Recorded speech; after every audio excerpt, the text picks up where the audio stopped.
una pregunta que me surge, porque sí que es verdad que, a ver, los soviéticos poco a poco van refinando esto, ¿no? Y si bien en pequeños Saturno, en Kharkov es un poco desastre, luego, pues a partir yo creo que de Bagration y a lo mejor también las ofensivas que lanzan en el sector sur, a partir de agosto del 43, después de la Operación Ciudadela, lo van perfeccionando, pero siempre hay una cosa que llama la atención y es la gran cantidad de bajas y bajas y bajas soviéticas.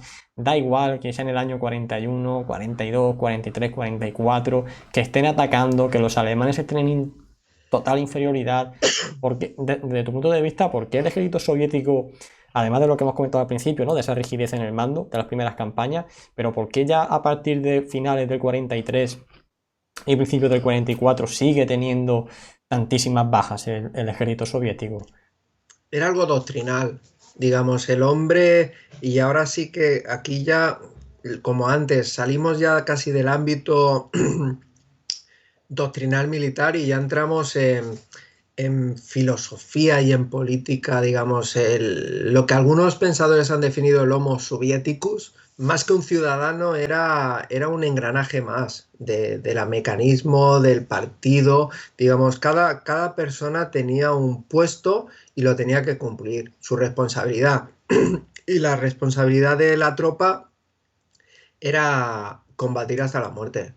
Em, Era la ideología marxista más cruda que después volveremos a encontrar en el maoísmo chino, por ejemplo, y la Gran Marcha. Mao Zedong hizo la Gran Marcha para ese salto adelante que él decía, para acabar con los disidentes. Mm, Estaríamos también iba a decir en la división azul, pero bueno, tampoco quiero abrir más melones. Pero la doctrina militar rusa buscaba objetivos, independientemente de las bajas.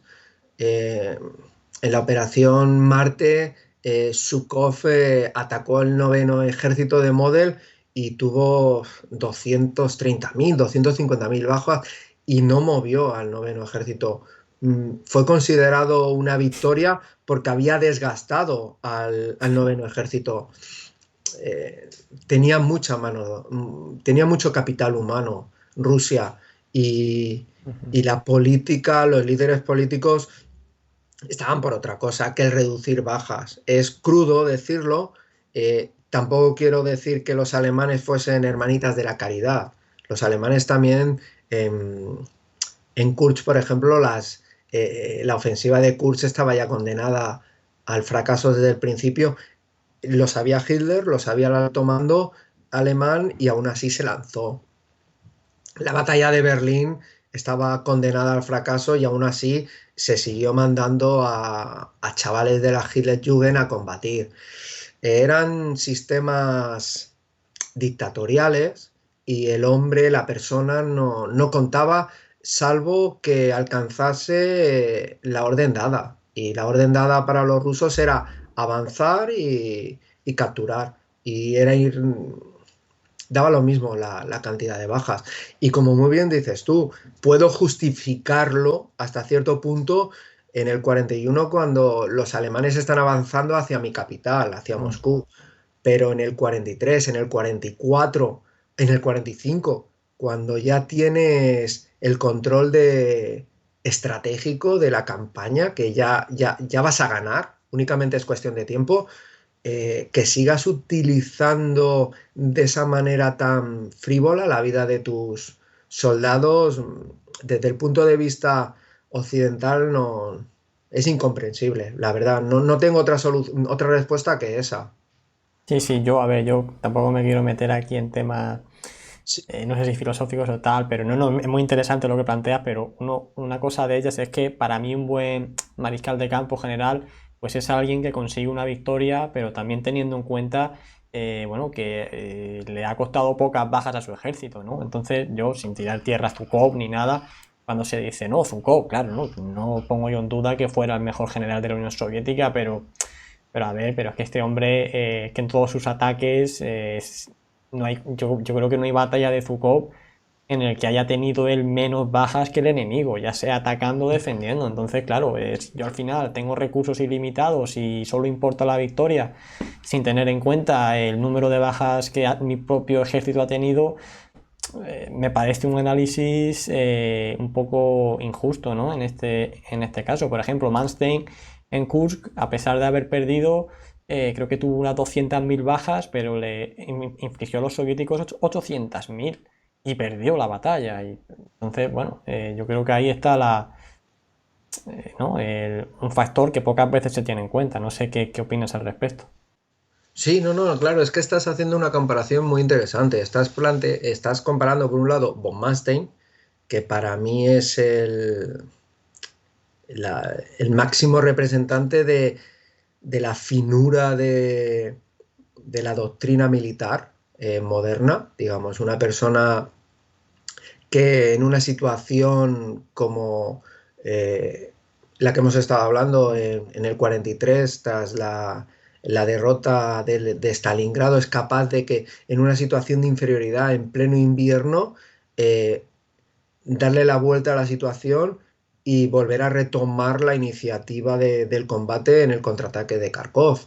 Y en el otro extremo tienes a Zhukov, un héroe de guerra, condecorado 1000 veces, que llegó a ser ministro de la guerra en la posguerra y que sí, es cierto, era un matarife, seamos las cosas claras. Lo único que, claro, ambos, ambos daban victorias a los políticos, digamos, sin contar, que para mí sí que cuentan, pero sin contar las bajas, ambos daban victorias. Eh, lo que te digo, la Operación Marte, la tropa rusa le llamó, a la Operación Marte le llamó la picadora de carne de Zhukov.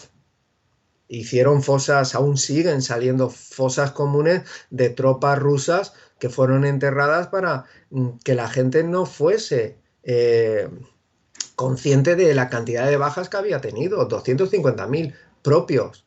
Y los alemanes no se movieron ni un metro de sus posiciones. Y el tío estuvo contento porque había hecho gastar proyectiles y munición y había hecho gastar, sufrir a la economía alemana. Bueno, vale, me parece muy bien. Eso no es un líder como creo que tú lo visualizas como yo, digamos. Claro. Para mí un líder militar es algo más sutil, digamos. Incluso te puedo aceptar que Montgomery, que tampoco es una persona, un líder militar que sea de mi agrado, pero sabe aprovechar la capacidad industrial de su bando. Montgomery no iba a la guerra si no tenía una superioridad de 5-1, de 6-1, pero sabía economizar tropa. Él prefería gastar tanques o prefería gastar material, pero economizar tropas. Me parece bien, porque es el representante de una sociedad anglosajona, inglesa y americana, en la cual su industria es muy potente. Me parece correcto. Von Manstein estaría en el otro extremo. Tiene poca tropa, tiene poco material, entonces tira de su capacidad intelectual. Me parece perfecto. Son diferentes escalas. Esas tres figuras creo que es del más al menos. Y aquí cada oyente que ponga en la cualificación de quién es más y de quién menos. Pero estoy contigo, son líderes militares totalmente diferentes.